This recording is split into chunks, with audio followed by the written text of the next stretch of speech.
Okay, the recording is in progress. We can get going. I'm Mark Shearer, and this is a support question and answer session for the 30 days, 100 days, and 365. And our students also attend these sessions to learn more about the people that they're going to one day be dealing with.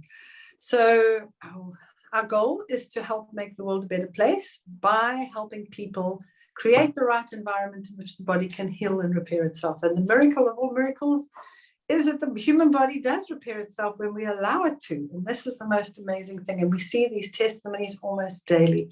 So I'm going to ask Mark just to tell his testimony, because although some men may not be present here tonight, I know they're going to watch the recording, tell you his story and how he got to be healthy and how he went from being a junk food king and being involved in opening the first KFC in South Africa, to being a completely radical vegan whose dream is to live entirely on raw food. He's busy reading a book on it as well. He's probably more radical than I am. I have to calm him down, but he's felt, just like I have, the dramatic effects of what it is we've done. And he just turned 68. So I'm going to say over to Mark to tell you what his health was like before and what it's like now. And then there are some particular questions pertaining to men. And Mark's not going to share his information from a point of he's some nutritional guru, which I'm not a guru either, but he's definitely not a nutritional guru.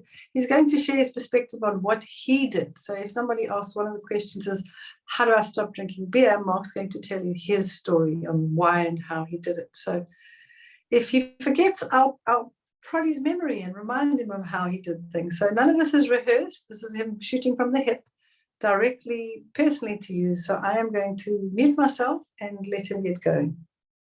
Over to you, Mark. Okay. Mary, don't go. Yeah, so this is an interesting thing. Marianne's interviewed me once or twice on the videos that we made a couple of years ago. But it's a fascinating thing, and I often talk to men, particularly when they come into the shop with their wives and have breakfast or lunch, and I get chatting to them, and I find it a fascinating thing that these big men come in there, and I really get a thrill out of it when they do this. They're very closed and don't really want to be there, but they're coming because it's the wife's birthday or something, and she's literally forced them to be there. But in chatting to them, and once they've tasted the food in the shop, there's a big shift. They're suddenly relaxed. They enjoyed the meal. They're enjoying their cappuccino with oat milk, and suddenly they realize this is not bad at all. It's actually very nice and very pleasant. And they chat to me, or they chat to Marianne's brother in the shop, and they see that we're both fit looking and we are fit, and we look after ourselves, and it's not a complex thing that we're saying needs to happen. So that's one of the joys of working in the shop for me, is that I get to talk to the men, and I enjoy that, and I like to see them getting results. I also like to scare them a little bit as well, so that helps. But in dealing with men, and I have to, and I throw myself into this category, we very often only respond when we're pushed and we have a threat hanging over our head, or we've got sick and we're not recovering, or we're having to face an operation or something, and I might be big and brave on my motorcycle and in general life, but one thing I am really, really scared of is going to a hospital. That is the one thing that absolutely terrifies me. I don't want to go there. The last time I was in the hospital was when I had a vasectomy, and that was, what, 30 years ago, Marianne? Further?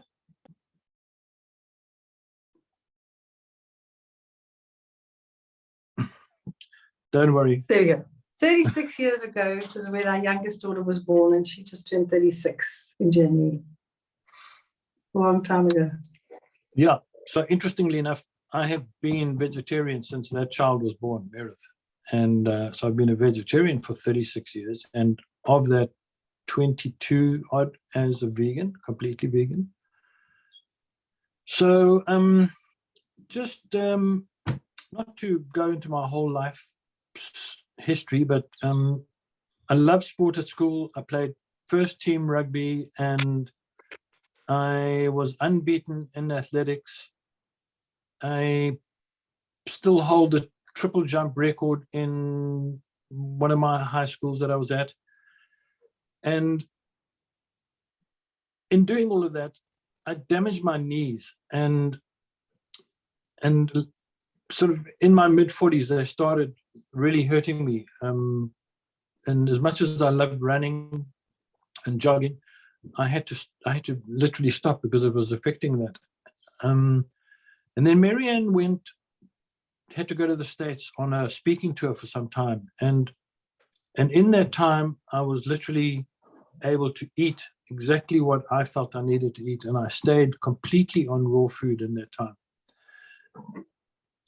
And it was a period of about 2 months, and about a month into this raw period, I walked every day, but I started jogging carefully and felt like my knees were improving.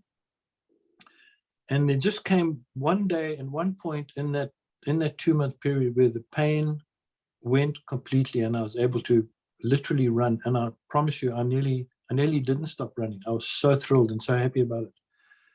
And that spoke to me because I was able to see that my body responded to the raw food very well and literally fixed the problems that I had, and which were my knees. So now when people ask me for advice, I literally have one sentence to say. If you've got, doesn't matter whether you've got a headache or you've got damaged knees or you've got colorectal problems, cancer, you know, we can't say we have the cure for these things, but if going on raw food isn't the answer, then what is? Because that's the only thing that can bring life into our bodies. And fasting is a good thing, but you can't fast with cancer. So you need raw food, and you need raw juices and freshly squeezed juices and so on and so forth. But at the end of the day, God has made a way for us to get well, and that's the way, as I understand it. So I did tell you he's more radical than I am. You got it from the horse's mouth. Remind them of your high blood pressure, Mark, and of how that affected you, and also your digestive problems. You had some serious digestive problems that you lived on antacid medication. So remind them of those as well. Yeah. You just jump straight into the raw food. That's it. All go on raw. Yeah. So we work our way backwards from there. So that's my advice to anybody, and especially men, because from what I've seen, I mean, there's a guy, I chatted to him a little bit in the shop yesterday. Hell of a nice guy. Works out at gym every single day, literally twice, and then comes to the shop now for lunch. But he's literally watched 2 movies and said, I am going to go completely vegan, which he's done. And his life has turned around so dramatically, he can't actually believe it. I mean, he has this big bruiser of a man, and he's eating vegan food and enjoying it and saying, Mark, my stomach's working properly. I'm going to the toilet and I don't have any problems there. That's the biggest thing I'm seeing. He says, my energy levels are unbelievable.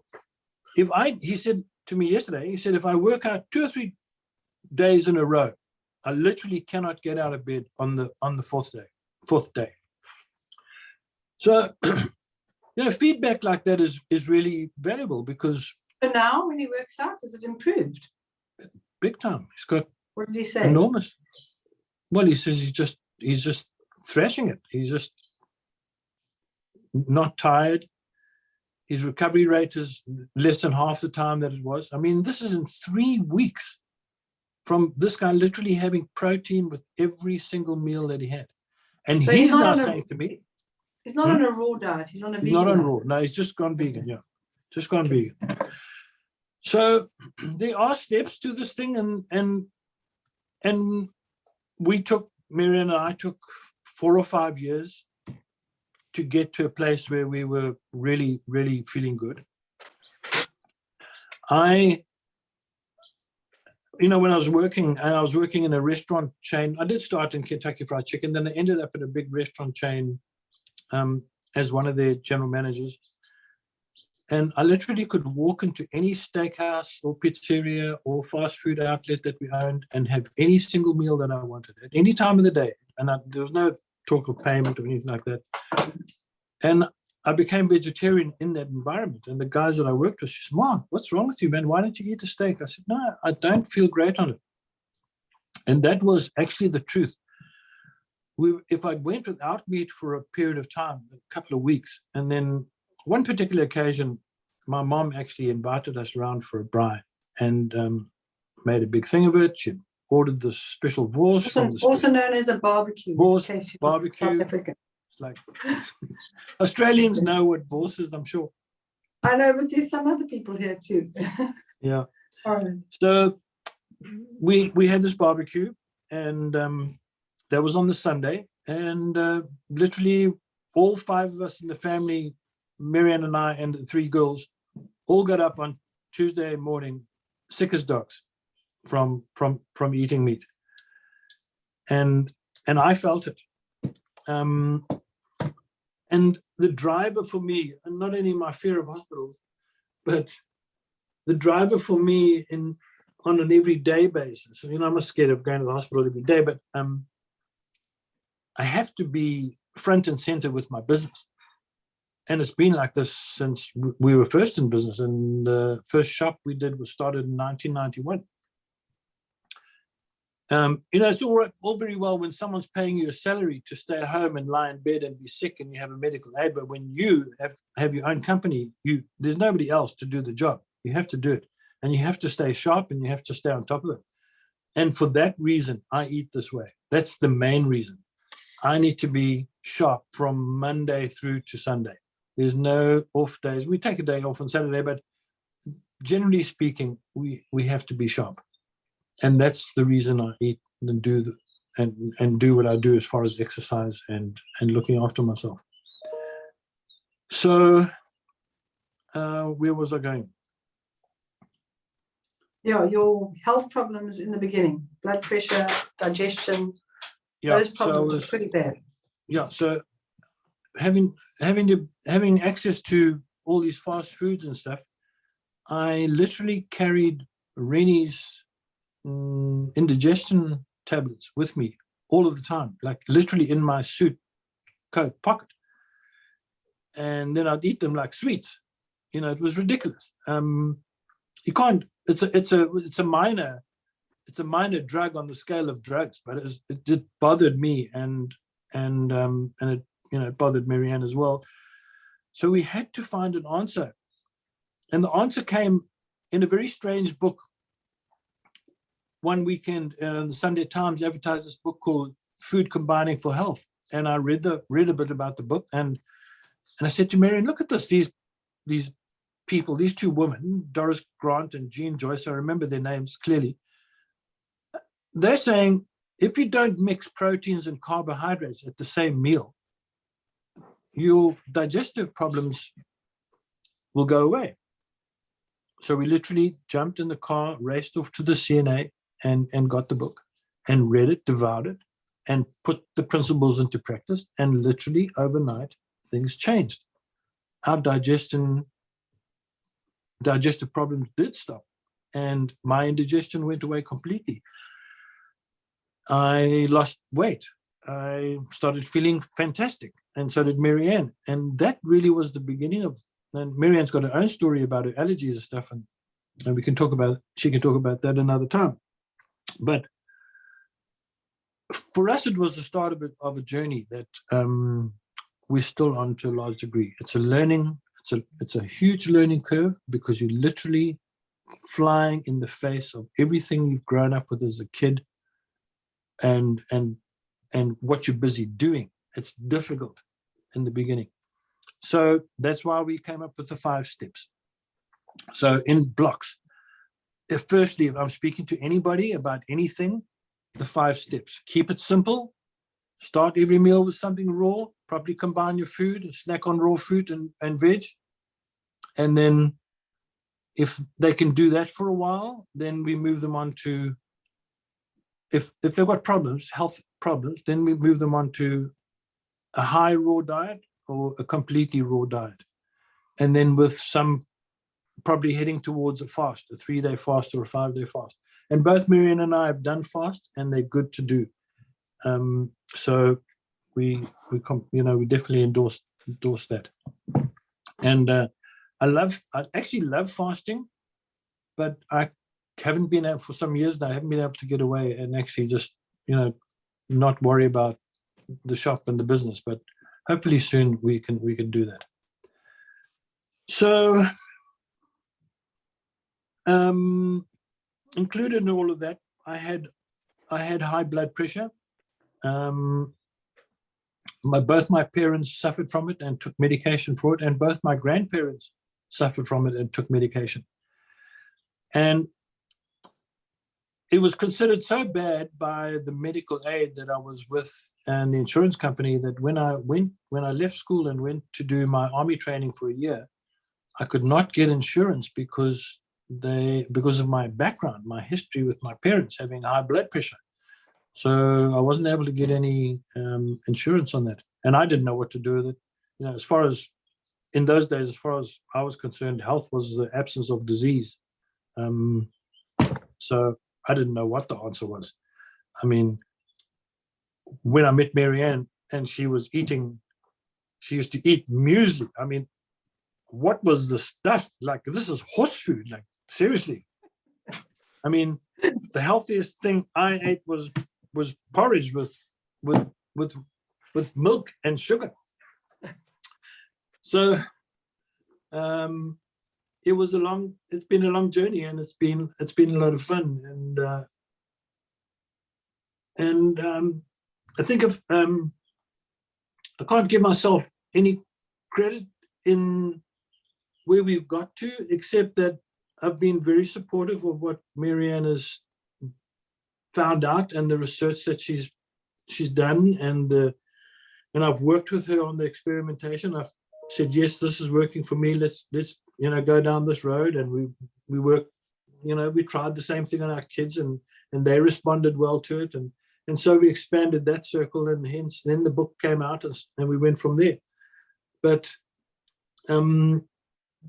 I encourage wives and the husbands, when I have a chance to speak to them, is try and work with your wife on this thing. If she's leading the show, then run with it. Cook with her in the kitchen. Get involved. Understand what you're trying to do together. This thing about men feel like, oh, you're taking away my special eating privileges. I work hard. I'm allowed to have a big fat steak. I'm allowed to have a couple of beers. Yes, you are. But make sure that you're insured so that when you die, your wife can have an affair with a young guy and at least have the money to sustain her. Don't have the affair, marry him. Or marry them. But it does get a bit childish, like at that point, and I have to stop myself from being rude about it. But man up, for God's sake, man. Just like, seriously, just put that aside for a second. Think, what's the big picture here? I need to live longer. I need to be around for my grandchildren. I am riding with my 2 grandsons on Sunday. It's one of the greatest privileges of my life to ride with these 2 boys. They've both become in the competition. They're both way better than I am. But it's a joy for me to ride with them and to just talk bikes and talk dirty. I mean, mud dirty, not other dirty. And just hang out together. And that's a privilege. And I couldn't do that if I was sick. So that's the upside of all of this, that hopefully Marion and I are both going to go into our old age, you know, with all of our faculties intact and fit and healthy and able to change the world, do something in, you know, even if it's just for your community, just to be something, you know what I mean? Be a worthwhile individual, instead of shriveling up and being, you know, a burden on society and your family. I mean, that would kill me. I've often said to Marion, if I end up in a wheelchair, you know, just take me up to this mountain. We have a huge mountain behind us here, and then take me to the lookout tower, and then just go somewhere to the shops or something, and then, you know, it'll be goodbye. I'll wheel myself off the cliff, because there's no ways I am going to let anybody wipe my bum and look after me like that. So it's important to me to stay healthy for that reason. I don't want to end up in an old age home. So back to the talking to men. So I encourage them, you know, just man up here and work with your wife in this thing and start to feel what it feels like to feel amazing, to literally feel like you're taking drugs. It's so nice to live on raw food or a high raw diet. It's just the most amazing feeling. I once heard this expression or saw a t-shirt that said, there's no high like the most high. And it's literally like that. When you're living on raw food, you almost feel like you can touch God, because you're right there. Your head is clear, your body's working. It's a wonderful place to be. Honestly, it is. And I highly recommend it to everybody and anybody. So this may study. All right, have you got time for questions, Mark? I know you've got a couple of questions that have been sent to you, and then I can start reading you these. So if you do the ones with the beer and another couple of questions, you said you had two there. You're gonna have to help me with some of these, Marion. They a little bit out of my league, but okay. I have prostate cancer. Had radiotherapy 18 months ago. I was on hormone treatment, but stopped as I lost all my body hair except for on my head. Had hot flushes too. I have absolutely no energy, so I've asked to be started on testosterone 3 months ago. Whilst my hair started to grow back and the hot flushes have stopped, I have no energy. I find even walking to the car a struggle. How can I increase my energy? Okay, so Marianne can help with this answer, but here's my short answer. You're going to share what you would do. What would you do, Mark, if you were in this situation? Here is exactly what I would do. I would go completely on raw, like I said earlier. It's the only way you're going to find out what your body can do if you give it the tools to recover. And that is the best tool, is raw food. So would you take any supplements? I would be taking Amiga and Barley Life twice a day, and I'll be juicing twice a day, morning and evening, and I would be snacking on fruit and salads and smoothies in the morning, and then I would have the salad in the evening with lots of avocado, olive oil, olives, tomato, whatever I felt like, and a little bit of herb salt. That would make me happy. And I've lived like that just when I'm not even sick, you know. So I know that it's possible, and it's quite pleasant, very, very delicious, in fact. So that would be my advice. What would you say? Yeah, look, raw food is the best and only way to go when you've had any run-in with cancer. But the reason for it is alkaline forming, which creates the right environment so cancer cells can't multiply. and it provides all the antioxidants that destroy the cancer cells as well. So that would definitely be the way to go. Possibly garden trio, barley life, omega, and just carrots with the omega. Definitely the omega gives you the omega-3s plus omega-6s in the right balance, so you can make prostaglandins, and prostaglandins are precursors to testosterone, progesterone, and estrogen. And so it's ideal to allow your body to regulate its own hormones. Having to take something like testosterone is the only reason you're doing that is because your endocrine system's not working properly. It's not regulating the hormones. And going on raw with the garden trio and the omegas will get your body producing the right levels of testosterone for you and the right levels of estrogen. Men produce estrogen, progesterone, and testosterone, but their testosterone levels are higher, whereas in women it's much lower. And so it would be ideal to do that. I would work with one of us, either one of our students or a natural health consultants, which would probably be one of the game changers. Somebody like, I'm not sure, Rachel, if they're in your group, but a person like Rachel or somebody like Laura. There are people like Shane Days as well. There are people out there, Belinda de Boer in Holland. There are people that you can work with that can just be in touch with you on social media. And so you can learn more. Also, I would contact Claudia at info@wholeworldwell.com and ask her for the protocol for cancer. How would you eat if you've had any form of cancer? And she'll send you the information, and then you work in the groups, attend the Zoom sessions, work with your game changer or your natural health consultant. Normally it takes, I've seen one guy we dealt with, remember Mike, he had a tumor in the abdomen, liver, and there was liver and lung cancer. There was indication of cancer in those areas. And 1 month on raw food. He went from 1 month on raw food. They basically said this is not a good prognosis. I think it was stage 4.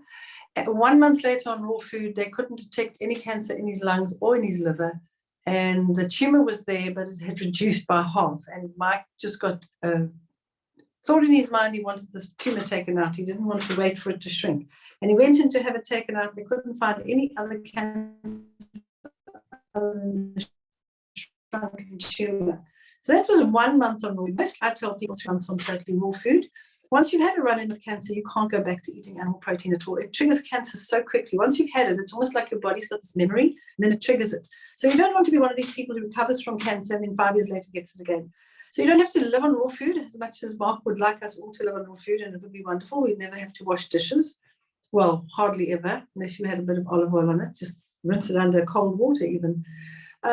You can live on a totally plant-based diet that's 80 to 90% raw. So it would be sort of smoothies and breakfasts, fruit and nuts for breakfast, snack all day on fruit and nuts, and fruit basically, and veggies, or have a big salad for lunch. And then for supper, you would have a big salad, avocados, and then baked potatoes or brown rice dish with mushrooms. You can actually eat cooked vegetables at that point once you're clear of cancer. When all your symptoms have gone and you're completely clear and your hormonal levels are balanced and you're in the clear and you've had the tests and there's no sign of cancer anywhere and everything's functioning normally, then you can introduce cooked food. And that may take 1 to 6 months.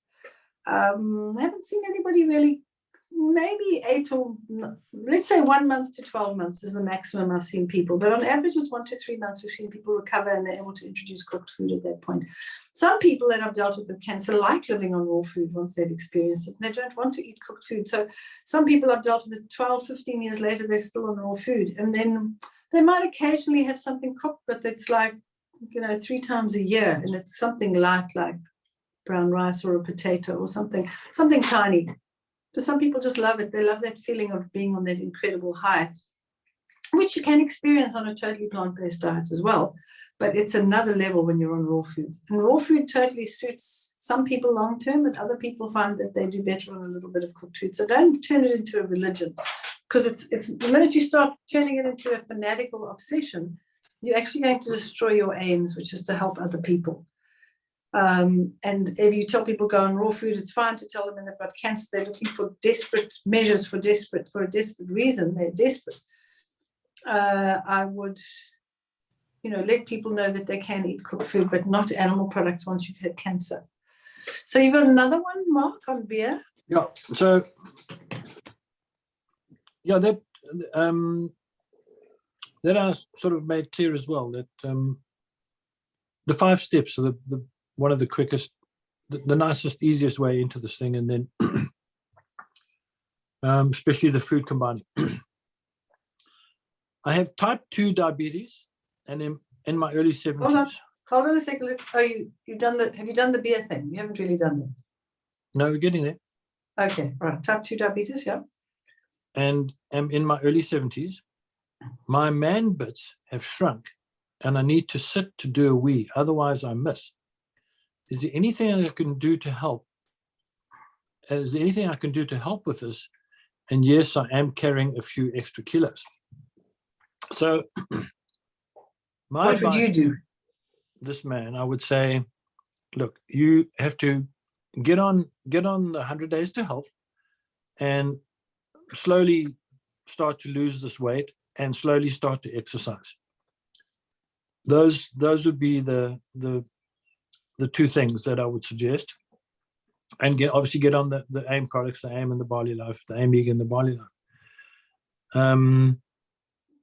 Just the fact that at the end he says he's carrying a few extra kilos is the clue to the problem here. And I think all of the stuff, the man bits, if once you lose a bit of weight, you'll be able to see more of it, so that might help. And then the more weight you lose, the better you're going to feel and more motivated you're going to be. So that would be my advice. What would you say? I'm sorry, I have to laugh. The same advice that I would give to the person who had prostate cancer. What you're doing when your man bits shrink is that your testosterone levels have fallen, and your estrogen levels are going up, and that's not good because that puts you in line for something like prostate cancer. So to get that endocrine system functioning normally, 100 days is a great place to start. But if he's desperate and in a hurry to get everything working better quicker, then I would do the 30-day detox, because that really gets everything out of the diet that can interfere with the endocrine function, which is the hormonal system that controls the reproductive organs, your immune system, your brain, your central nervous system. Basically, everything in the body is controlled by the endocrine system. So if he's feeling brave and bold, jump onto the 30-day detox, knowing that at least you're going to be getting onto the 100 days, or do the 100 days to health and get your head in the right space to get straight onto that 30-day detox when you finish the 100 days to health. And then the exercise Mark mentioned is very important, ideally outdoors, because natural light and exercise both have a very profound effect on the hormonal system. Exercise and sunlight can have a regulating effect on over 24 hormones in the body, and one of those hormones being testosterone. We know that when we exercise, our testosterone levels go up. So start with that. On the 100 days to health, you're encouraged to do 5 minutes a day by week 2, and then it goes to 10 minutes a day, and it builds up week after week. But what you're aiming for at your age, particularly when we start to carry extra weight, and Mark and I do this, we only eat 2 meals a day because you're not growing once you're fully grown at 25, okay? 25 is when the brain's fully developed. So you're not actually growing, but you're a lot more physically active at that age. So eating 3 meals a day suits most people. But we found that once we sort of got to like 50, we found our bodies were more comfortable with a late breakfast and an early supper. And we eat twice a day.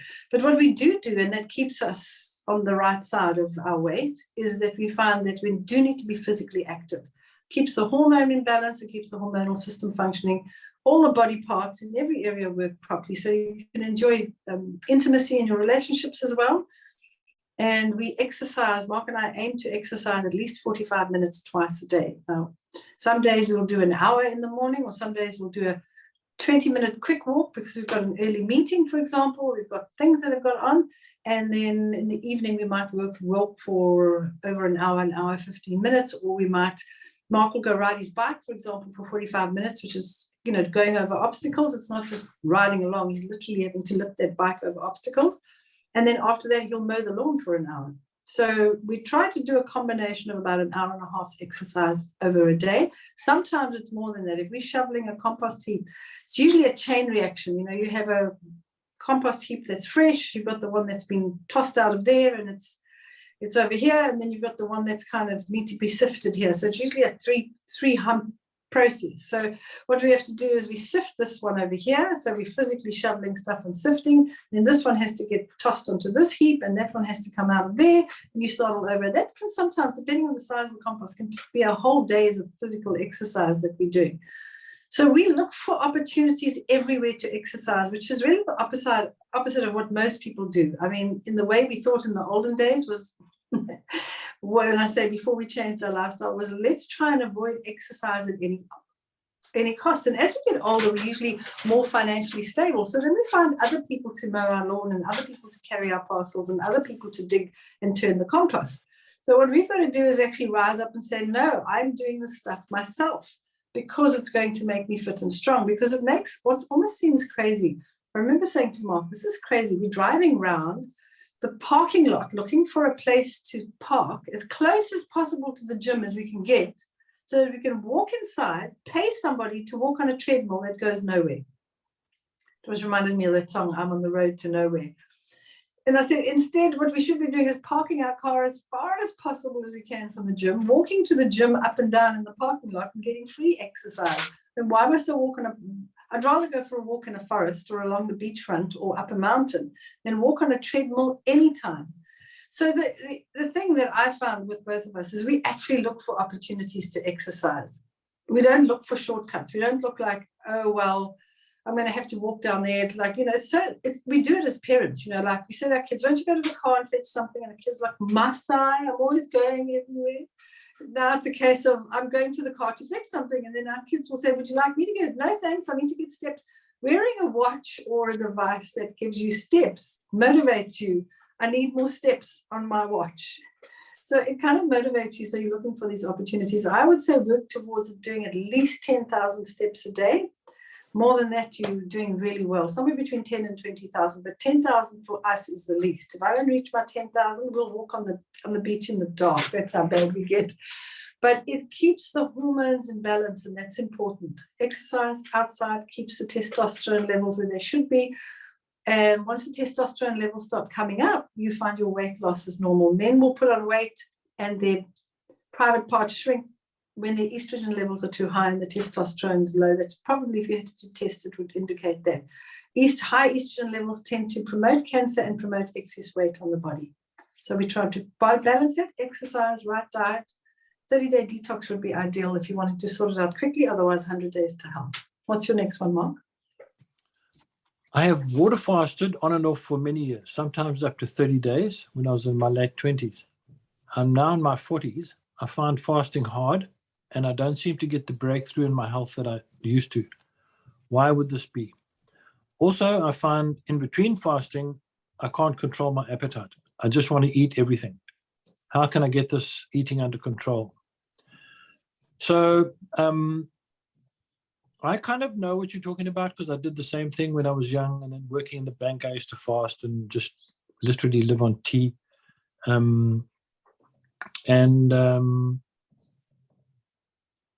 When Marianne and I started on the natural way, we did lots of fasts. And one of the things that you've got to watch for is when you're breaking a fast, that you don't introduce any salts, or don't introduce salt too early into your food regime, because that's the thing. The salt is the thing that triggers this absolute insane craving for food.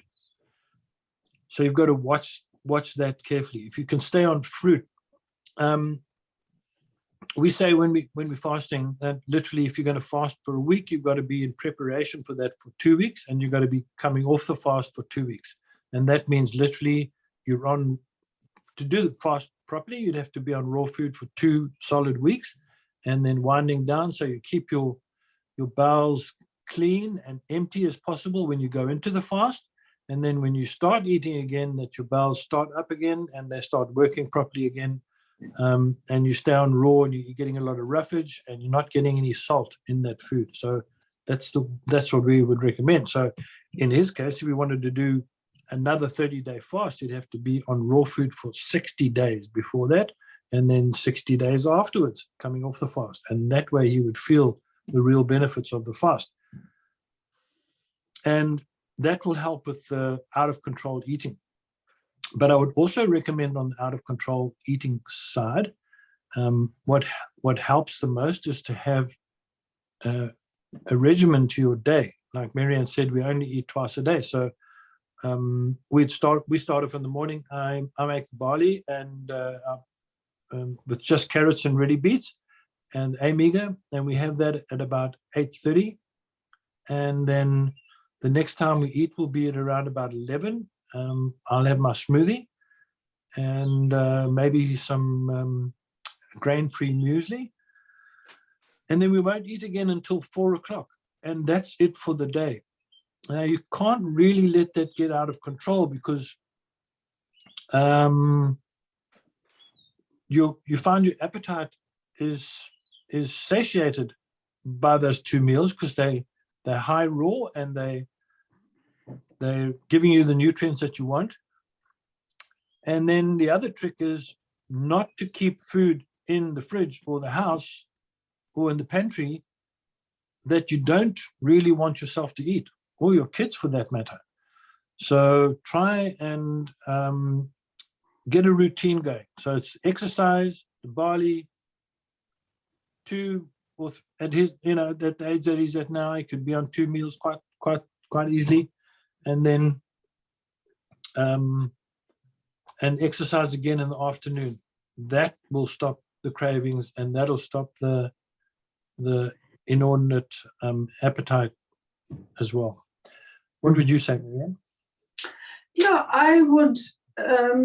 I know very often with the sort of compulsive overeating, very often it can be emotionally based, that you've got this thing about food. I also found that in the beginning we did quite a lot of fasts. And if you understand that you need to fast 1 day for every year of your life to get your body to a place where it's functioning normally, you realize there isn't this urgency to do these long fasts anymore. So initially you may have done 10-day fast, or like when we did a first long one we did was, well, it was 1 day, then it was 3 days, and we did a 7-day fast. Then I did a 14-day fast. And then we've done several fasts in between for like a week at a time. Once every other year, or every 3rd year, I find my body goes into a fast naturally. So I don't force the fasting thing anymore. It's almost as if my body's repaired all the damage that was done before I changed my diet. So that would have been, 30 days in total, because by the time we changed our diet, I was 30 years old. So 30 days in total is what I would have done with all these short and longer fasts. Once I got to that place, I found that I fast when I lose my appetite, and that might be for a day only. So there's no need to do these long things. I find that I fast. Sometimes it'll be all day, and sometimes it'll be yesterday I basically fasted. I didn't want to eat. I ate supper the day before at 3 o'clock or lunch. And then yesterday, for the first time that I had a glass of carrot juice at about 12 o'clock. I wasn't hungry at all. And then we had to sit down and have a meeting. And I think I had another glass, and I had some salad, and then I had a little bit of cooked food with that, and that was it. And I haven't basically eaten since just before this meeting. Mark and I had a couple of apples with some peanut butter, and that was it. We didn't even have our smoothie today. So once you've done your sort of fasting work and your body's sorted out, and then you're not thinking about fasting all the time, so there isn't this element of fasting and feasting, and you're just listening to your body, then I would only fast when your body tells you to fast, which may be once every 6 months. Just back off on the fasting. Also, if you keep your diet to less cooked food, like raw breakfast, raw lunch, and raw before cooked for supper, I find that you automatically eat less. The other thing that helps as well is making sure you drink a glass of water before you eat or drink anything else. I find you get quite ravenously hungry if you're not drinking enough water. And I think that's really important, is that you do drink enough water by drinking a glass of water. And I say a glass, not such a big one as this, but maybe half the size, sort of 250 mils, like a teacup size. Drink a glass of water before you eat or drink anything. And then you'll find that very often you're not actually hungry, you're actually thirsty. And then listening to your body as and when you need to fast. Don't push the fasting thing unless you feel your body really needs it, because trying to force yourself, I know I went through that process of trying to force ourselves to fast. Like we were fasting every Monday morning, and Mark used to say to me, I can't do this, and I used to get mad with him, like, it's easy, just don't eat, and he would say no, and he'd get quite depressed, like I can't do this, and he'd get all grumpy, and I'd say, oh, well, just go and eat, and then I'd be all noble and honorable, and I'd carry on fasting. Then I'd feel like this is not fair. I'm fasting and he's not fasting, and it just looked ridiculous. And we got to a point where we just listen to our bodies. If he wants to fast, he fasts. If I'm in a fasting mood and he's fasting, I'll do it as well. If I'm not hungry, he just says, fine, you're not hungry. It's not a big deal. Sometimes Mark will say, I'm not hungry. I just feel like a smoothie, or I just want to have a malted carob. That's what he has. But we do have hungrier days and we have non-hungry days. When we don't listen to our bodies is when we eat too much and our eating can get out of control and we feel like we're just ravenously hungry. But the exercise daily, twice a day, and the water before all meals really helps with the overeating thing. And if there are any emotional issues connected to, I know with me, we were raised in a generation where if you did well at something, you got a reward, an ice cream. If you were sad, you got a cookie. Food was a reward and a punishment. If you were naughty, you never got dessert after supper. So it was always this thing about food that was very connected to our emotions. When I started working on dealing with that and recognizing that, I'm feeling sad, I do not need junk food to make me happy. I need to think about why I'm sad, and I need to pray about it, talk to somebody about it, read a book on it, whatever, do something physically about the sadness or the anger or the frustration. Then I found that and you can ask Mark, I was complete, utter compulsive eater. I'd buy 2 packets of fudge that each have like 12 pieces of fudge in. I'd give him a piece of fudge because he'd say it was too sweet. I would eat that packet with him, and then I'd secretly eat the other packet.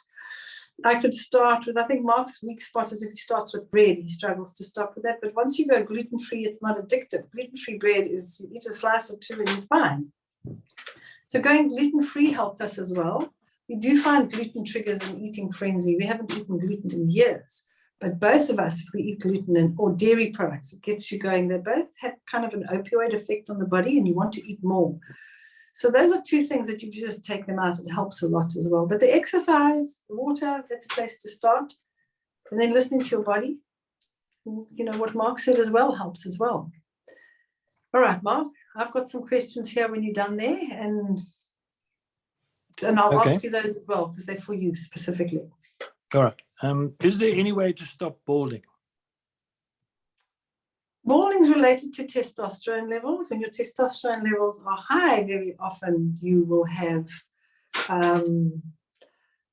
less hair on your head. So usually there's this relation, often why people are attracted, women very often are attracted to bald men, because there's a sense that their testosterone levels are higher. So you're found to be more attractive in some women. But at the end of the day, there can be premature hair loss, which can be prevented because your hair is controlled by your endocrine system. And if your endocrine system is working properly, it works better. Now, I know that Mark's hair has always been very fine. When I met him, his hair was gray. He was 20 at the time, and his hair has always been very fine. And he was developing a bald patch, and it got sort of kind of this big at the back of his head. And we started using the multi-maca we were doing Barley Life. That makes your hair grow super fast, okay? Barley Life, absolutely, and Omega. He has to have his hair cut every, you'd like it cut once a week, probably every 2 weeks, the gap. And when it goes over that, Mark says he starts feeling like a woolly tennis ball. So his hair grows super fast. I mean, even the people that cut his hair, like, your hair grows too fast. And I know mine does as well, really grows super fast. Since we've been on Barley Life, because it's the endocrine system. So you need to get sure the endocrine system, things like drinking caffeine can upset the endocrine system, alcohol can affect it, gluten can affect it, dairy products can affect it, animal products can affect it. So it depends on how far down this road you want to go. We do take multi-maca because we find that one of the side effects of it is that it made Mark's hair a lot thicker. So his hair was growing really fast, it had thickened, but not as much as when he started taking the multi-maca, and that bald patch just closed up. So multi-maca is from Forever Living. Rachel's got the link there. She can pop it up and you can order it directly. And you can get the maca shipped directly to you. It's not pure maca, and I wouldn't take pure maca because it can make some people quite anxious. It's got several other herbs and plants in it, like Tribulus terrestris, Mirapiama, Pygeum africanum. Those are fruits and roots and barks of trees that are known to have a very powerful effect on the endocrine system, particularly the adrenal glands. So it increases libido in some people, and it definitely improves hair growth on the head, very definitely, and it helps with thyroid function. So loss of hair can, in some people, be caused from thyroid function. And if it's that, increase your body life, your omega, and get all the gluten out of your diet. And do not follow a high-protein diet, because a high-protein diets are known to affect the thyroid badly, and the thyroid gland controls hair loss on the head. So healthy thyroid, the thyroid's part of the endocrine system. Get a hold of your game changer, and she'll reiterate these things. And if you're unsure of it, if you're on a 30-day detox, my book Perfect Weight, this covers the hormonal system in quite a lot of detail. But the 365 program, where you really learn about your body in little bite-sized pieces, is probably the best program to know exactly what to do with your endocrine system.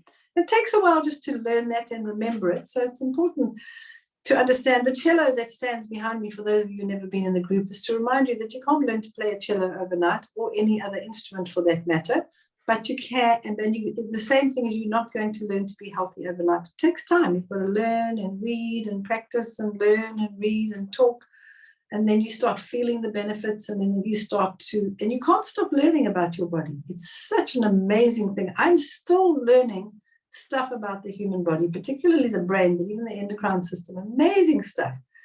Then I've been studying it. I mean, I was studying it when I was at school. It was my choice of subjects, biology and science. So we learned anatomy and physiology. So I'd say probably for the last 50 odd years, the human body has been my passion. I've been learning a lot about it. And I don't think I'll ever stop, because scientists, just the other day I read, it was last year, they never thought the lymphatic system went right deeply into the brain, and they found underneath some little gland, they found some lymphatic nodes. So they're now known blood and lymph vessels. So they now know the lymphatic system is all over the body, included in little nooks and crannies in our brain as well. So yeah, that's it. Mark, next one. Okay. How do you stop athlete's foot? My feet stink. Well, you had this problem.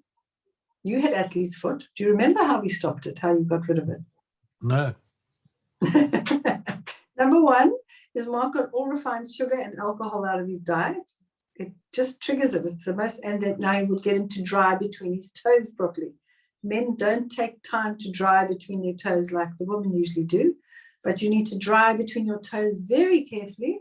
And the other thing was to wear cotton socks. When I met Mark, he wasn't wearing cotton socks. He would wear whatever socks were available. And the stretchier they were, the more likely he would wear them, because he found them comfortable. Stretchy socks are not pure cotton.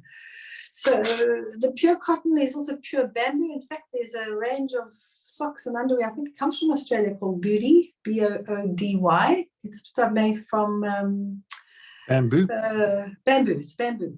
And their socks are spectacular. And they're not expensive. And when we buy them in South Africa, they're not that expensive. They're sort of a mid-range price. But to wear natural socks and try to wear natural shoes. So either pure proper canvas shoes, like a proper canvas tacky, like an old-fashioned tennis shoe kind of thing. And then to wear natural leather shoes. Now, a lot of people who are vegan don't want to wear leather shoes, but your feet don't sweat and they don't smell. And they're less likely to have things like funguses if you're wearing a shoe made from a natural substance where it can breathe, unless somebody's invented, and there are running shoes where your foot can breathe in that. But if you find your foot getting very hot underneath and almost burning the sole of the ball of your foot, that usually indicates that your foot is not in a natural shoe, or the actual insert is not natural. So natural socks, natural cotton socks, bamboo socks, natural silk, natural linen, whatever, get natural ones. Natural shoes, and walk barefoot as often as possible. In the olden days, they used to say never walk barefoot if you've got, and that you would pick it up from the swimming pools. There was no evidence for that at all. It's a fungus, and it grows where there's warmth and there's moisture. So dry your toes, very important, very, very important. And then don't allow your feet to sweat inside shoes. If you feel your shoes are getting sweaty and your feet, actually take your shoes and socks off. I mean, sometimes you can't do it if you're in a boardroom meeting, but as soon as you get into your car, you can just take your socks and shoes off and drive barefoot, So, and then get home and walk on the grass and discharge your positive ions as well. Walk barefoot as often as you can. Athlete's foot is something that's been around since we invented wearing shoes and socks, particularly synthetic things. And then sugar, literally, you struggle to get rid of it. It reduces a lot until you take sugar, refined sugar and alcohol out of the diet. It really just feeds that fungus. It's the weirdest thing, specifically that one. So that was a big one. Mark used to have it, and then it makes your feet smell. He hasn't had that for what, 35 years now. When I met him, he's always this fanatically clean man, always washing his hands. Mark is cleaner than I am, I can tell you that. He still uses soap. I don't use any soap. No. So he only uses on his face. And I keep saying, you can't use soap on your face. It's the worst place to use it. You're taking off all your natural oils. And he says, no, if I don't do that, I get an oily nose. And I said, it's because you keep using the soap that your body's overproducing this. But Mark cleans and washes his hands like regularly. He's a firstborn child. His hands and mouth are wiped all the time. So he's always wiping his hands and his mouth. He's clean and tidy. And he always had these smelly feet that used to freak him out. And it just got sorted out with that refined sugar, alcohol out, and then drying of the toes, keeping them dry and keeping them in natural socks and shoes. That's basically it. Next one, Mark. Well, I would say food combining is important for that as well, Marianne. Oh, yeah, absolutely. Explain to them why. Because you produce. Okay, well, I'm going to ask the next question. So bear that in mind for the athlete's foot one and for the next one. Well, I'll just go there. You produce alcohol. Sorry, second Mark. You produce alcohol with mixed proteins and starches together in your digestive tract. So important to not mix proteins and starches so that you don't end up with fermenting of food, which produces alcohol, which will keep the athlete's foot going as well. Yeah. Next one. Exactly. So the next question, the answer is also food combining. From one of the wives, why do daddy pop-off smell so bad? I've never heard that expression. I'm assuming that's farting. So, yes. Passing gas, if you want to say it politely. Yeah, so food combining is the biggest and most important thing that they can do there. And the second best thing would be to go vegan or vegetarian, because meat smells disgusting. Yep, I wish everybody could read this book that I'm reading now on living on raw. Written by these three men. If you want the title of the book, I'll pop it into the Whole World Well group. But basically, they're saying that all cooked food is poison, and that the fact that we eat animals and that this putrefying meat is in our colon is where this dreadful smell is coming from. And I know for a fact, because I live with Marianne, that you can literally walk straight into the bathroom after she's been there and there's no smell. I mean, it's just amazing. But it's the same with you. I can hardly go to a public toilet because I can't stand this disgusting smell. When we had meat eaters in our home, we want to run a mile if they've gone to the bathroom, and usually adults don't do that. They don't have bowel movements in other people's houses. They're quite polite about it. I know I try not to do that. It's just how I was raised.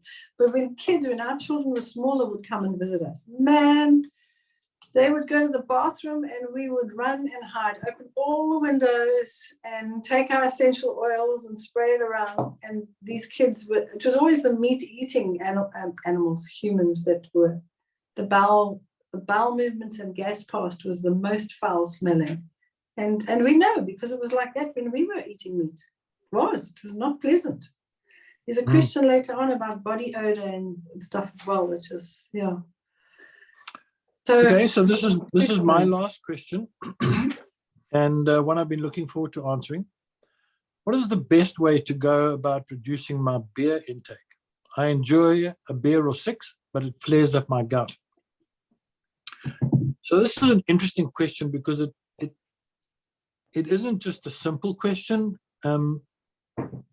There's a lot of socio-psychological issues that go along with beer drinking. Okay, so anywhere you go, particularly in South Africa and Australia, and I'm assuming now America, from what I see going on there, people are drinking a lot, and they are being offered beers at every turn. I don't have any beer anymore for the primary alcohol reason, actually. any alcohol at all, The main reason being is, like I told you earlier, I need to be at the top of my game in my business and my life and my riding and my running, and I don't want to have anything to spoil that. So my first thing I would say is you have to look at your life and you have to say, what is it I want to accomplish here? Why would I want to cut back on the beer? You have to have a purpose. You have to have a goal in order to accomplish this thing, but otherwise it's going to be difficult. Just to say, I just want to reduce the number of beers I'm having for the sake of it is not a good enough answer. There has to be a bigger goal, a bigger purpose in mind. So that would be the first thing to consider. The second thing would be to try and minimize the amount. Don't keep any beers at home. So if you are going to have beers, let it be when you're out and you're socializing, and you can limit it to 2 or 3 at the most. But what you'll find is, and I'm speaking directly to men in this situation, is that you'll find that the less you drink and the less alcohol you consume, the better you start feeling. And you'll also realize how bad you feel when you've had a bit of a thrash on the weekend, and now Monday, Tuesday, Wednesday, you can't get going, you can't make the calls, you can't get the job done.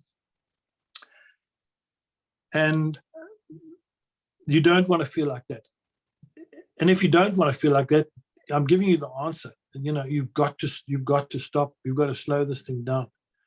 A huge motivating factor for me was that both of my parents, and both of Marianne's parents for that matter, our fathers worse than our mothers, were all alcoholics. They could not drink. And so when we met, we just said, hey, look at these people, you know, we don't want to be like them, so what can we do differently? So that would be one of my motivating factors, is that I did not want to repeat what I'd seen going on in my own father's life. So I didn't want to be an alcoholic.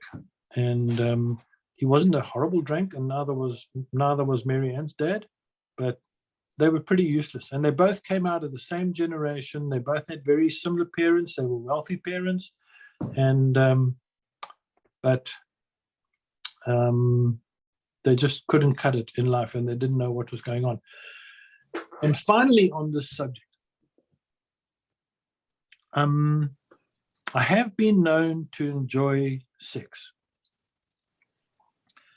And I would say that not drinking alcohol drinking alcohol is the biggest inhibitor of a nice, pleasant sexual relationship.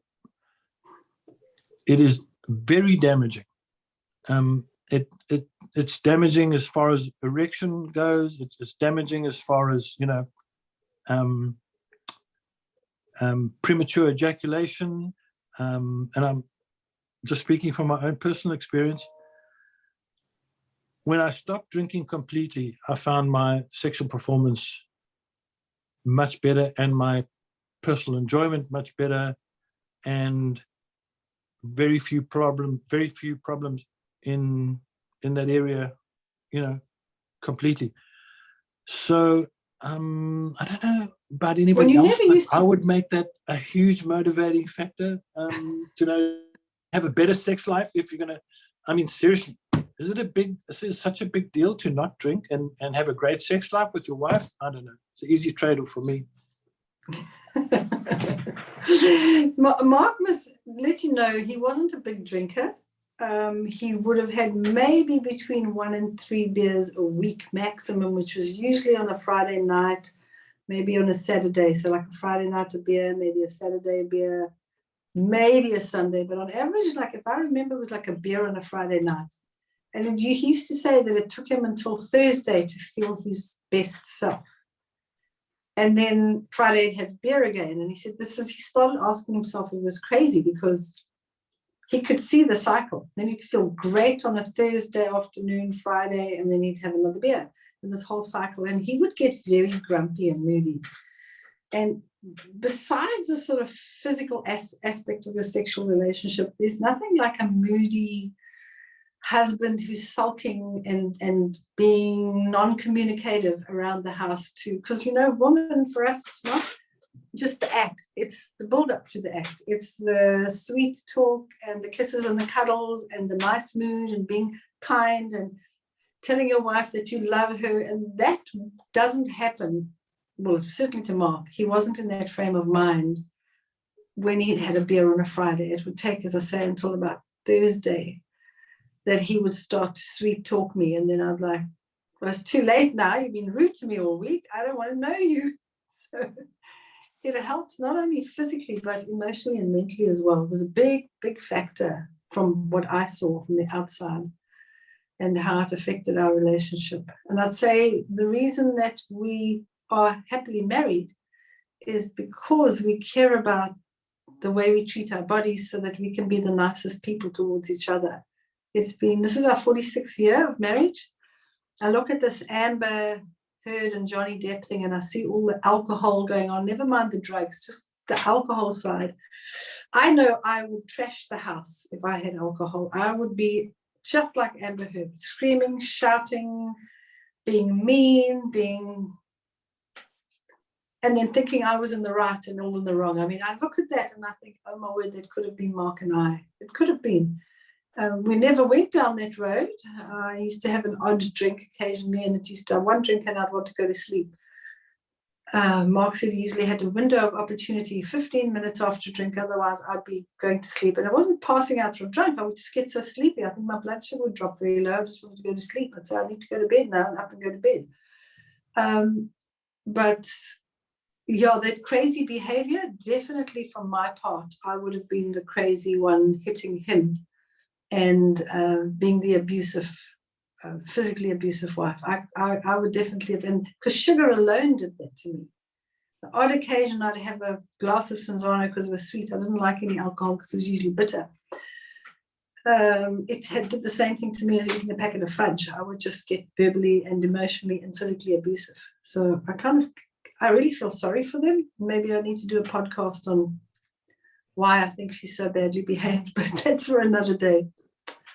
Okay, Mark, you done there? Come back, Amber Heard. All is forgiven. Okay, all right. So did you have any problems after your vasectomy, Mark? No, it actually went amazingly smoothly. I think I just rested for 3 odd days, and then I went back to work.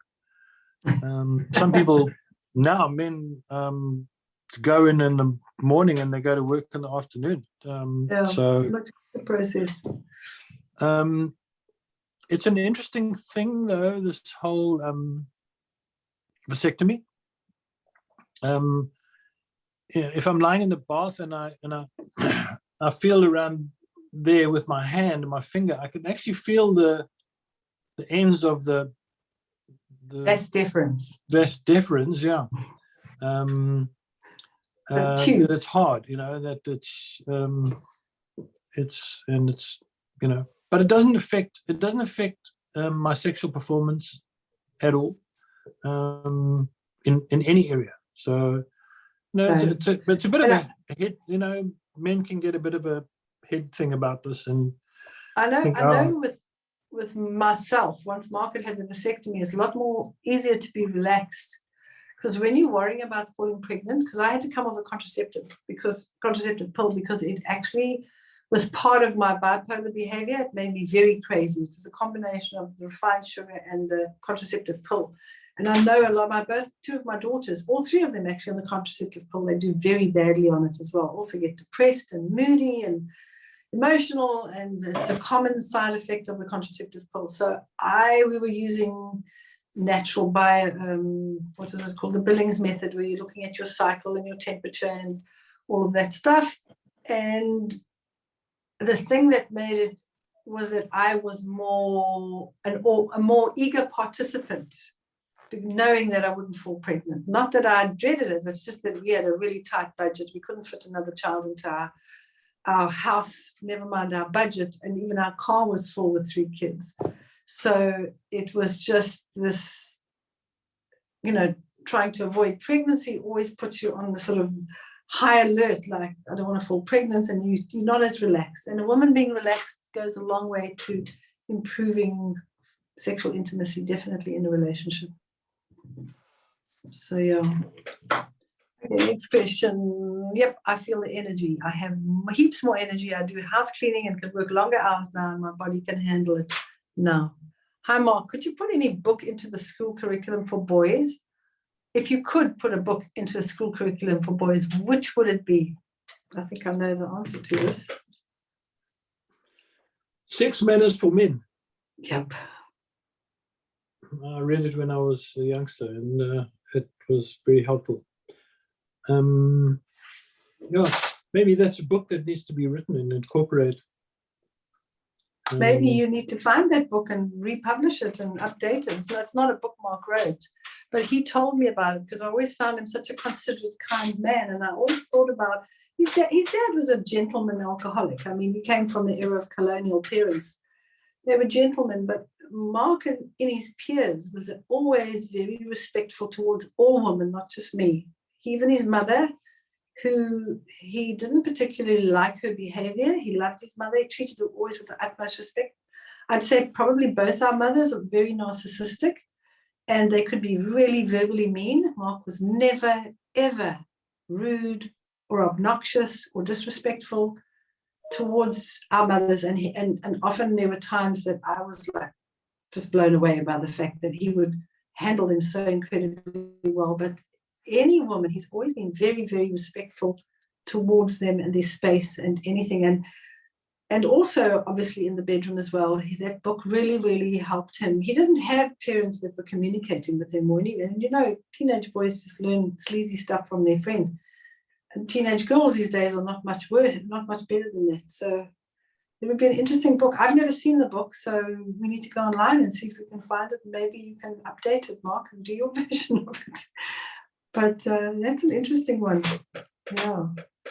All right. Terrible body odor for 71-year-old man who's worked very physically all his life. He does not wear deodorant and never has, but his wife would like to know what he can do to get rid of the terrible smell. Comes out of every pore of his body, she says. What would you say, Mark? That would be a tough one. I'd say try divorce.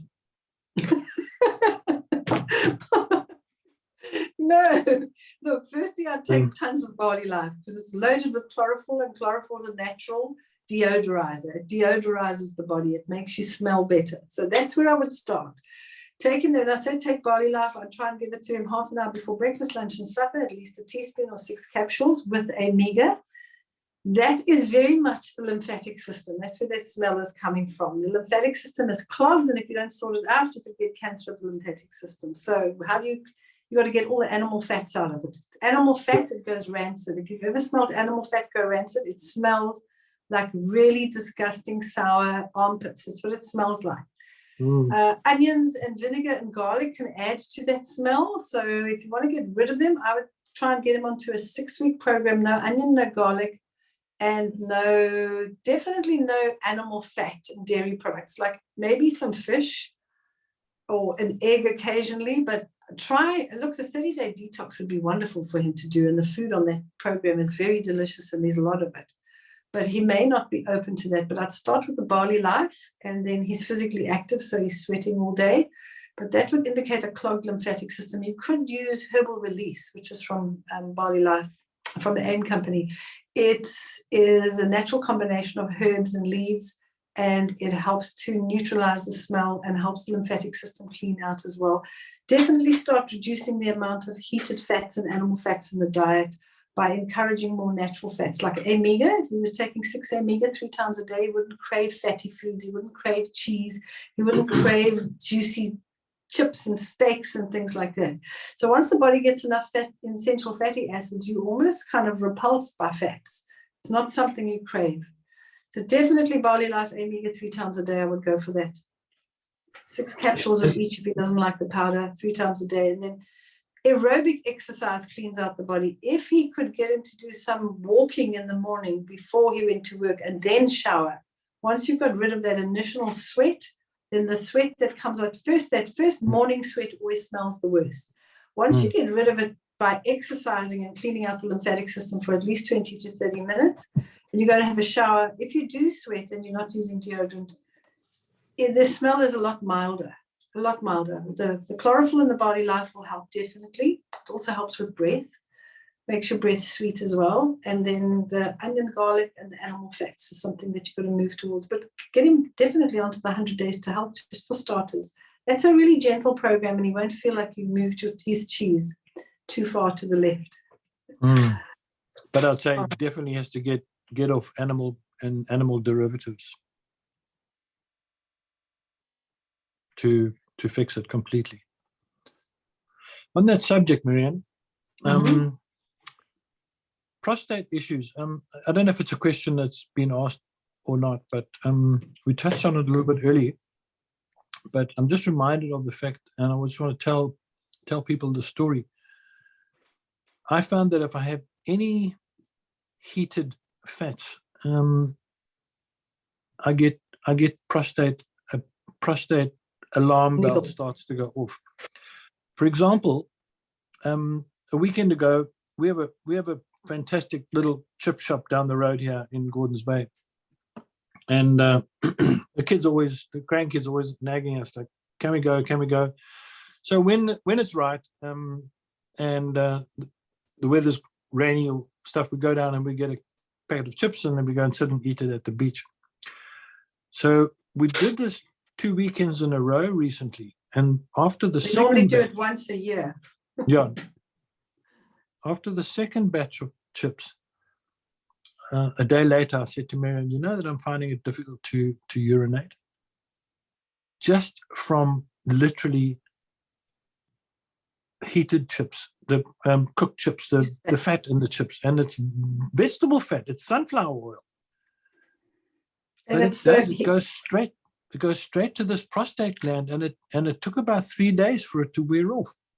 So it's and the interesting thing huge is, issue. We'd run out of Amiga that weekend. That was interesting. We'd run out of Amiga, and I said, we better get some, and just whatever you do, take a double dose.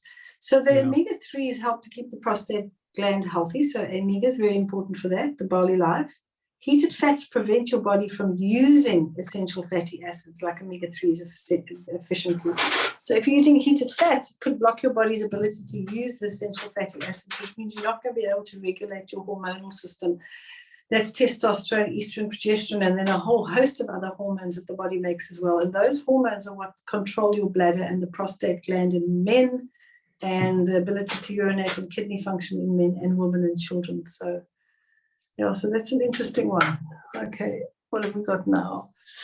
Is taking barley life enough for greens and then completely raw? Yeah, absolutely, Kylie. If barley life is the only barley life as your greens is enough, but you may feel like more greens and you can eat it, but that's enough greens. You don't need more than that.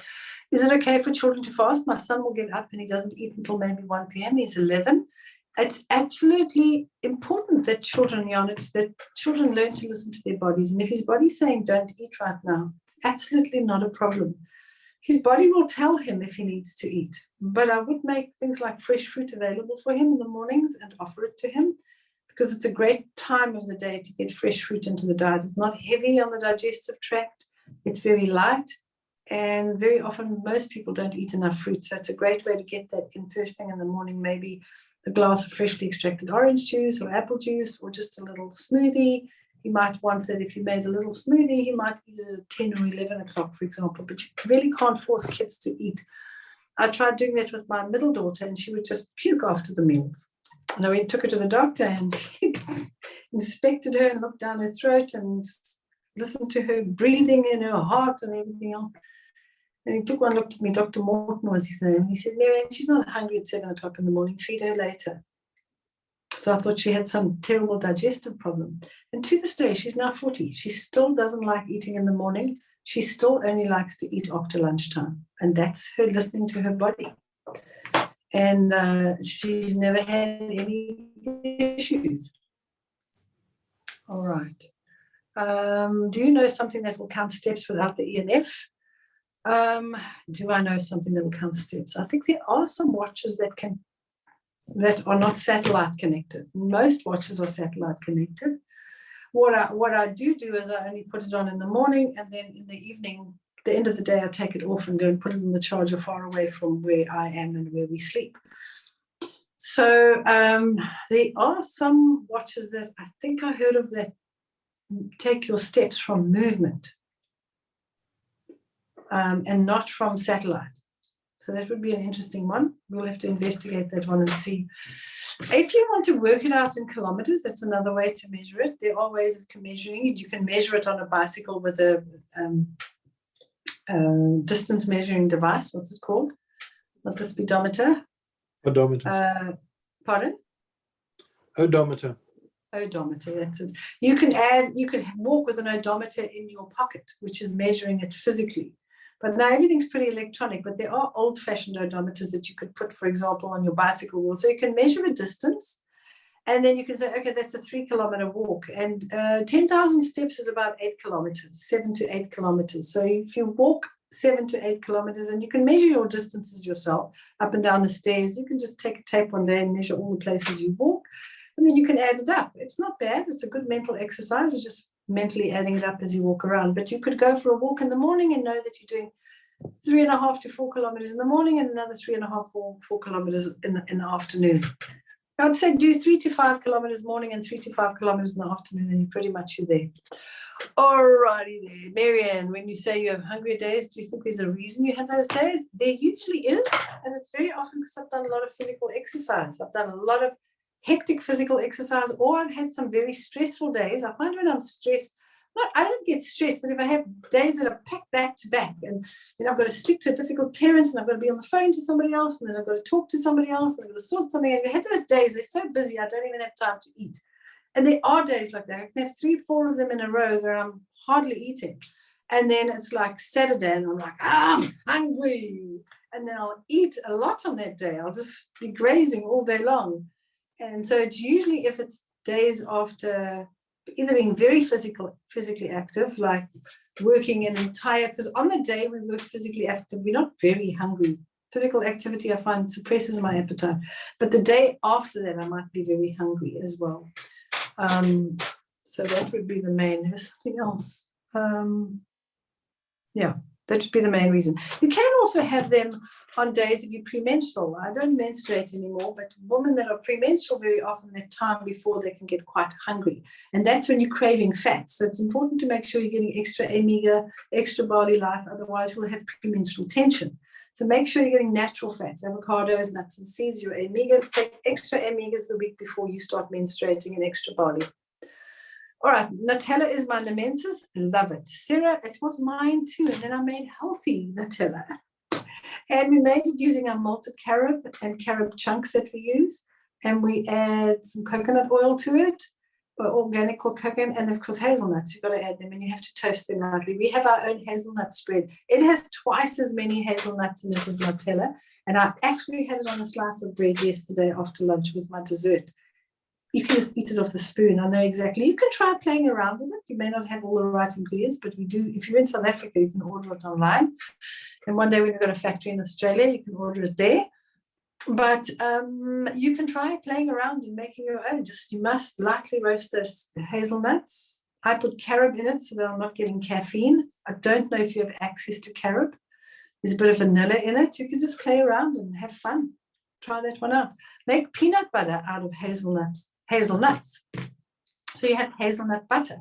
You toast it slightly, put it into your food blender like your Vitamix, and then you just blend it on high speed, and it just becomes this lovely nut butter. And I would drizzle a little bit of raw honey in there. That on its own would be very delicious and satisfy you. Can you tell a male child is healthy? Are there signs? How can you tell a male child is healthy? Are there signs?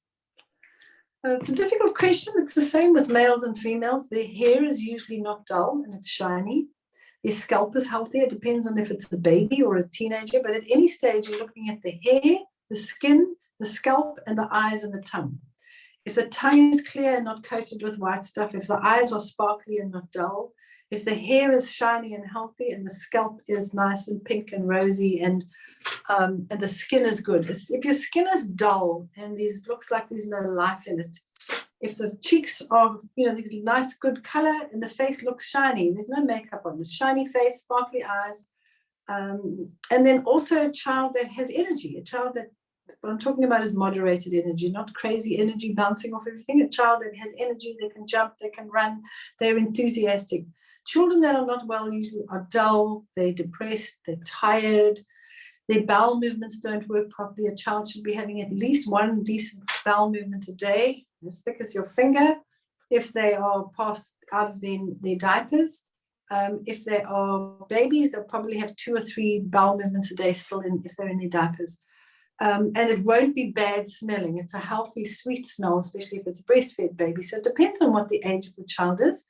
I know there are ways of measuring the maleness of a child, because I was listening to phthalates. I don't think it's just the phthalates. I think it's got a lot to do. Phthalates are substances from petrochemicals you find in plastic, and they're saying it's interfering with the production of testosterone in males.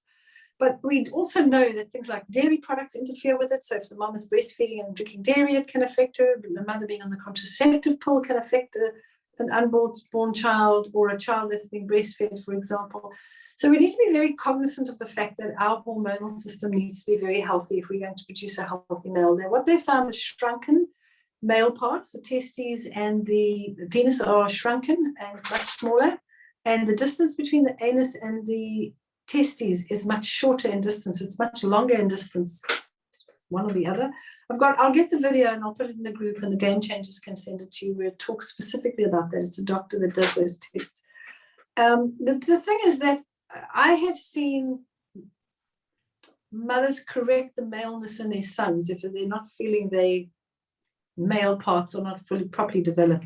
And they can be very different. I have 2 grandsons that are very differently formed. I mean, it was so interesting that one grandson, and I won't mention his name, he'd be terribly embarrassed, had absolutely enormous testicles from the minute he was born.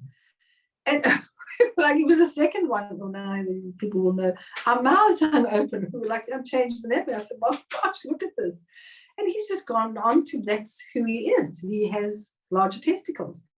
But they are different. The same that some women have bigger breasts than others. I mean, I have very well endowed granddaughters. They no need to put any padding anywhere in their underwear to make them seem larger. In fact, they try to cover up. And that is in our family. My sister and I were both the same, and aunts and mothers and people like that. So that is part of it. We do find that the more dairy products in the diet, the bigger the woman's breasts are and the more heavy the periods are. The more dairy products in the diet, the smaller the male body parts will be, because the hormones in animal products and dairy products, more so even than others, but animals are given estrogen to speed up their growth. And when you're eating animal products, you're taking in more estrogen. And so we're finding breast formation in men and breast formation in young boys as well. So if you're wanting to get rid of breast formation in boys, you've got to take them off completely of animal products, increase their natural fats in their diet, make sure they're getting exercise outdoors in natural light that increases their testosterone naturally. So very important: exercise, sunlight, natural fats, no animal products whatsoever can and will increase the testosterone levels. It's a myth that real men eat steak. In the era we're living in, because of all the hormones, it's actually real men eat plant-based because they're not exposed to all these estrogens in these animal products. So their maleness is more dominant. Okay, so I'm not sure if I answered that. There was a sign up Forever Living. There we go. You've got it. What is the Whole World Well group? The Whole World Well group, you can take it on the Whole World Well. We've got our website, wholeworldwell.com is the website. The Whole World Well Game Changer people are your people that facilitate you and work with you on a social media group, either on WhatsApp or Facebook groups or any other. They might work in what are the other ones? Telegram. It might be any one of the other. There's so many social media groups these days. They work with you in those groups, and then they liaise with me, the Game Changers, because it's difficult for me to deal with everybody. It's just not possible, and people in different countries. So I deal with the Game Changers. There's a core team of about 50 people, And it grows as people are on the programs, and so they start influencing people around them, so they become a game changer. They just say, I've completed the 365, which is normally what we like you to do, has completed the 365 program, or at least halfway on it, and have done the other two programs, the 100 days and the 30 days. And then you're able to encourage people because you've walked the road before them. And then you become a game changer, which just means you help people, you encourage them, and you help them get the end products directly at the wholesale price. So you earn a bit of an income from that. So it helps you to balance your time. There is a bit of an income from you. And then if you become a natural health consultant by doing the course, you're able to actually consult and charge people. So that's entirely up to you. So if you're needing to ask administrative questions, just go to info@wholeworldwell.com. And you can ask things about, I'm not getting my email, who's my game changer, I don't have a game changer, where will I find one? And we will make sure that you have one. All right, and are ultrasounds harmful? My son is getting one on Wednesday. Should I be doing anything before or afterwards to help? Look, ultrasound has not been around that long. The first time I had one, I was pregnant with my youngest daughter, who's 36. So probably about 36, 37 years they've been around. Not enough for us to see the effect that it has on multiple generations. I would say use ultrasound only as and when you need it in emergencies. You certainly don't need it in healthy pregnancies. I have had my daughters go through their pregnancies with no ultrasound, just a midwife who can literally feel where their baby is. A good midwife will know if that's a boy child or a girl child, and they're spot on every time without having a scan. That's if you want to know their sex. I've seen it every single time. A good midwife will know exactly when something's wrong, from everything from your heart rate, the movement of the baby, and if the mom is visiting a midwife who's qualified midwife, will manage this very well with kids. If she's concerned, she may recommend a scan. And then I would say, if there's a concern, then you use it as an emergency thing or as something that's really serious, not something that we just take because we just think it might be something. And very often the doctor doesn't really know what they're doing, and they do as many tests as they can. They start with scans, ultrasounds, and then they do MRIs, and then they do lumbar punctures. They did this with my daughter, and they had no idea what was wrong with her. She was having an allergic reaction to an IUD that she had fitted and should have been removed 6 months before. And they just pummeled her with drugs. It wasn't my choice. It was her choice only when she'd had enough and realized that none of this is working. And she actually phoned me. She said, Mom, I do need your help now. Because I said, when you need my help, contact me, but I can't force you to do what I think you should be doing. I did explain to her in the beginning that going that route could end up causing a lot of problems, but I said to her, when you need my help, I'm here. My daughters are adults as much as my husband is, and everybody around me, and everybody's going to make their own choices. And so she phoned and she said, Mom, they've done 3 lumbar punctures, and now they want me to go to MRIs and ultrasounds and MRIs, and what is the other ones? Various brain scans they wanted her to do. She said, I know that if I get in that ambulance from one hospital to the other, she said, I know, I've got this feeling. I really feel like I'm losing my mind. They've got me on a whole lot of drugs and they're not telling me what it is. Please come and fetch me. If I get in that ambulance, I know I'm going to die. And she looks back and she actually had meningitis caused by the medication they put her on. They had no idea what was wrong with her, but they had her on 6 different kinds of medication, including antibiotics and anti-inflammatories. And those two together are known to cause meningitis, which is inflammation of the brain. It's not a joke. You could die from it if it's not dealt with properly. So I would do as little as possible. All right, Mark is a single mum and a DV situation, so son has no contact with his dad. What are 3 top things you suggest I teach my son? Where is Mark gone? There you go, Mark. Mark grew up pretty much with a single mum because his father was an absent, emotionally and mentally absent father. So Mark, what are the 3 things you would teach a boy who hasn't done? I know he's raised his grandson, so. Sure, that's a difficult and tricky question. Look, we have this little school here, so I'm exposed to these boys here that don't have fathers or have single parents, and it's difficult. So I don't think it's a one-size-fits-all bit of advice. I would certainly I would certainly try and involve him in a lot of sport and activity and keep him away from computers and stuff as much as possible. I would Or at least balance it. At least balance it, but it's not an easy thing to do. But I think boys in general are spending way too much time on computers playing silly games, and they actually need to be outside playing proper games. And get them involved in sport and music if they show the inclination towards music. Horse riding. I encourage motorcycling because I just found that any boy that I've taught to ride a motorbike just develops another level of self-confidence.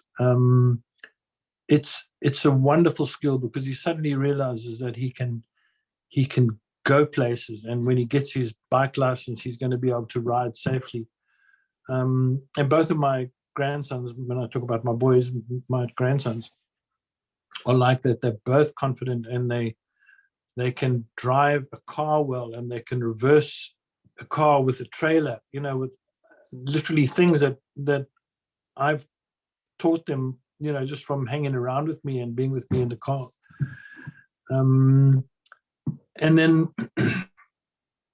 then I look for teaching moments without being instructive. I look for opportunities to talk to them about how they're feeling about things, and we'll ride for half an hour solidly, and then we'll stop and have a drink of water, and then I use that time to chat to them and stuff like that. So and working on the bikes together as well, that's another thing. It's just spending time together and doing stuff together. So that's what I would recommend. So if you don't have I wouldn't make a big issue of the diet thing, but I would certainly not let them have sugar and stuff in their diet, because I've seen how badly that can affect our kids and the kids in the school. I mean, if they have sugar on the weekend, skin and behavior, the two things that you see in the boys. Yeah. Yeah. And if they have these kids at the school have sugar on the weekends, they're bouncing off the walls on Monday morning, and we have to send them home. So it makes a big difference. The thing about food and children and sugar particularly is that here's a child having sugar, but his behavior is interpreted as aggressive or belligerent or any of these things. And so what happens inside of him and with other people as well is that he gets this name for being this naughty kid or whatever he is, and it's not actually his fault. Difficult. So very often changing the diet, and we've seen this, we've had moms come in tears to our school say, I can't believe I've got a new child. He's been here a week or 2 weeks at the school, and I'm communicating with him. I mean, it's just amazing. And it's all part of this complex interaction that we have as human beings with each other, and especially in families. It compounds any issues if the diet is not right and there's not enough exercise going on. If there's exercise and a correct diet in place, it makes the communication a lot easier, a lot smoother, a lot less hostile, a lot less broken, all of those things. I know a lot of single moms and just moms not even single are terrified of their boys being on motorbikes. What kind of motorbike or motorsport would you recommend for that? Because I know you probably say foot up trials because it's a slow sport, you're climbing over rocks and going through water and mud. And there's not the danger of speed, and they learn to read the terrain very well. I think that's one of the things Mark's found with our grandsons. Foot up trials requires you to actually walk the section before you ride it. So it's teaching them to observe their surroundings very well.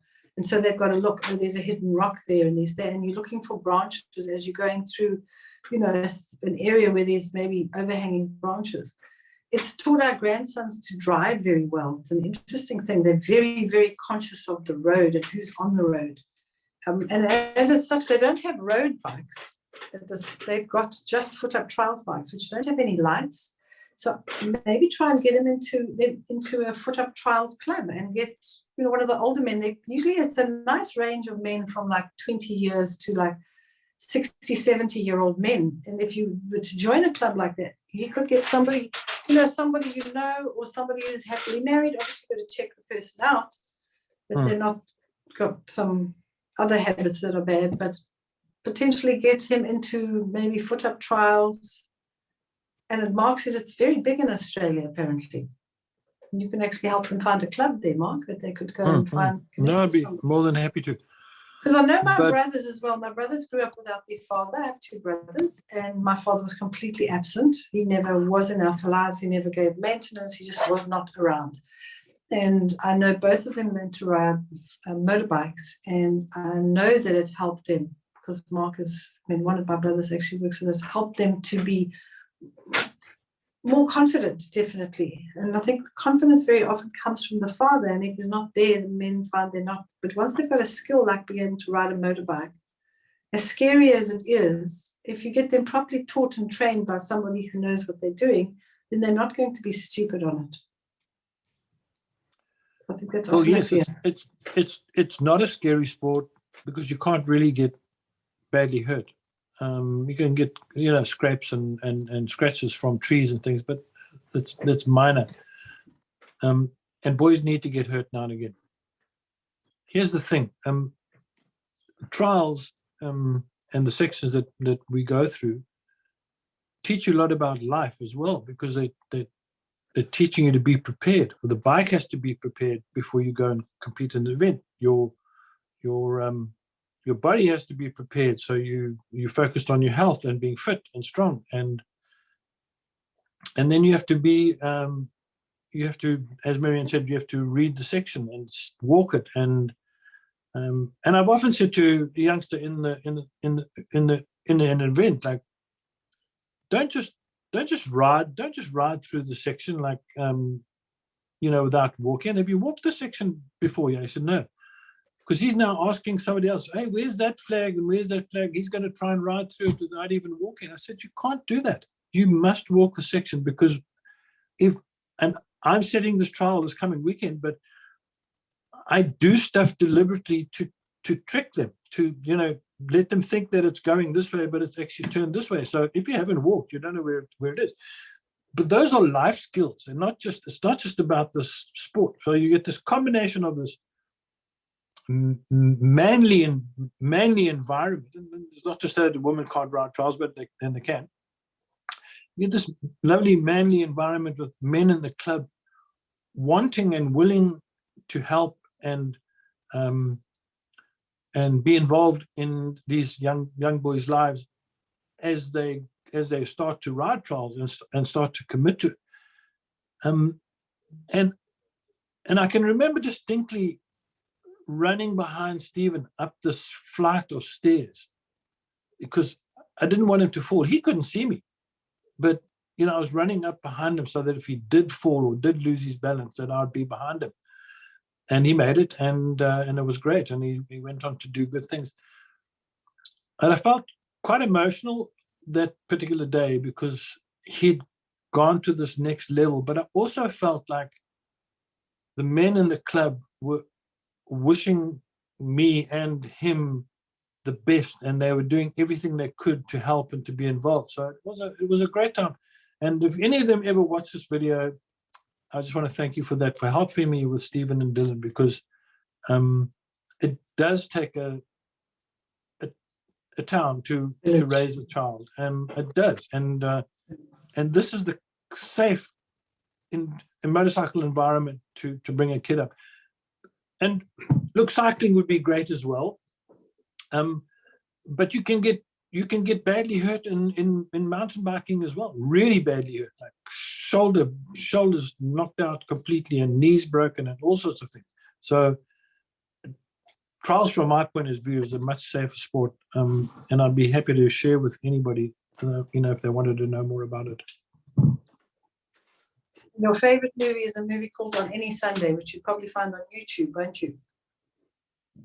No, not YouTube. Apple TV. Apple TV. It's on Apple TV. Yeah. But it might be on YouTube. You never know with this. It's an old movie. But it's you know, you're just going to find, I think you're going to find something that's a hook for your child that could be drones or flying kites. Today in the tech world, drones takes the child outside. And even that is something that gets them outside. I think it's to find that hook. We're running out of time quite a lot. We should have finished a little while ago. But Rachel, just 2 last questions. What time of the night does detoxing start and finish? That's a difficult one because it depends on what time you go to bed.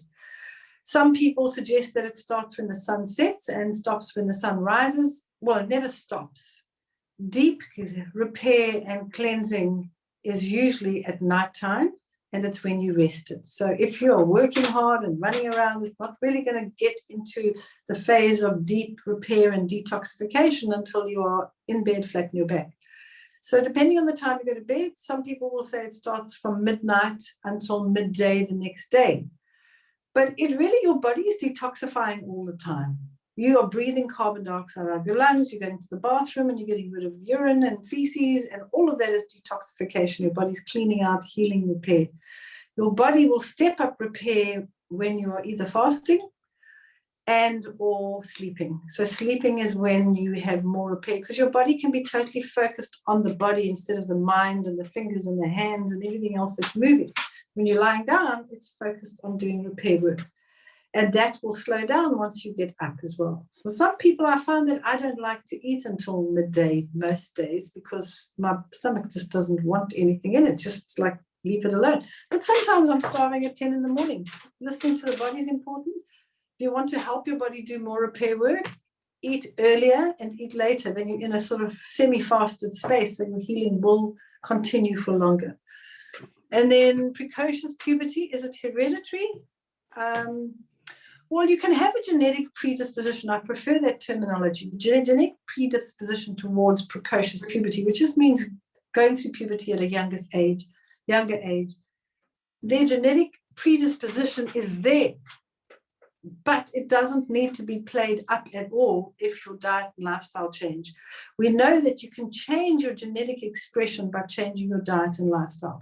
So I've seen, for example, in some families where, for example, a mother may menstruate at 13 and then a child who's on a totally plant-based diet may only menstruate at 15. Whereas a mother may menstruate at 13 and a child on a normal traditional Western diet with animal products starts menstruating at 11. And that's very common. I've seen it in my own family because even family members, not all our family members eat the way we eat. And I'm talking about extended family as well. And I've seen with people that I've worked with over the years, because I've now been working with people for since before my book came out, which is 1991. So probably about, I was working with people 5 years before that. The book and the shop we did basically almost at the same time. So about 5 years before that, I was working with people. So if I look back on it, it's about 36 years that I've been working with people in their diets. And I've noticed that when the family changes the diet and the children grow up on a plant-based diet, and it's a whole food plant-based diet, that they do mature at a later age than the parents. But if the parents, even if the parents follow a whole food plant-based diet and the kids follow it but veer off, then they find those children, like the grandchildren, will mature at a younger age if they don't teach their grandchildren. So for example, if my children matured at a later age than I did because we changed our diet. The interesting thing is the youngest one matured at the later age. She was on a plant-based diet the longest. So my daughter Melissa was 6 or 7 when we changed, and then Marie Claire was 5, and then of course Meredith was on the plant-based diet. So now, for example, if they have children, I know Marie Claire never followed a plant-based diet when she left home. She likes to she was married to a very big meat eater, and she had a child from him, and that daughter matured at 11. She started menstruating at 11, which was young, and she had breast formation as well. And they were eating a lot of cheese and a lot of animal products and a lot of things like that. And that's interesting now because my granddaughter's gravitated towards the way we're eating, and she's wanting to not eat cheese and not eat animal products. So she's starting to make some choices herself. And she's starting to find that her periods are lighter and not as heavy. And that's what's motivating her to stay plant-based. It's an interesting thing. It's almost like people need to learn this for themselves. Sometimes children will take instruction and they'll walk the straight and narrows, and others they'll veer off. And then you often find, for example, if the grandchildren come back and they say, how do we not have these painful periods? And that is interesting. Yep, and that was the last question. Mark, you got any more there? Nothing? I would like to thank Mark very much for spending his time, which is very valuable to him, but I know that this is very important to him as well.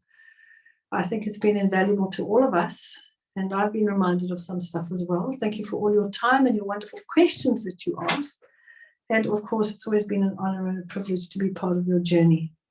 Keep walking, keep on your journey, don't give up. Whatever you do, don't give up. Even if you just keep one of the 5 steps in place, you roar before cooked. If that's it, hold on to it. But if you can, at least try and keep those 5 steps. What are the 5 steps? They're in the book Perfect Health, which you get on 365 and 100 days. They're also in Perfect Health on the 30-day detox. Go and look at the beat. It's very easy. It's about keeping your meals simple, raw before cooked, snacks in between meals or raw or dried fruit or vegetables. Eat 1 fruit meal a day and keep your meals simple, but not eating proteins and starches at the same meal. Pretty simple. Explain it. I'm going to say goodbye, and we'll see you next week. Bye.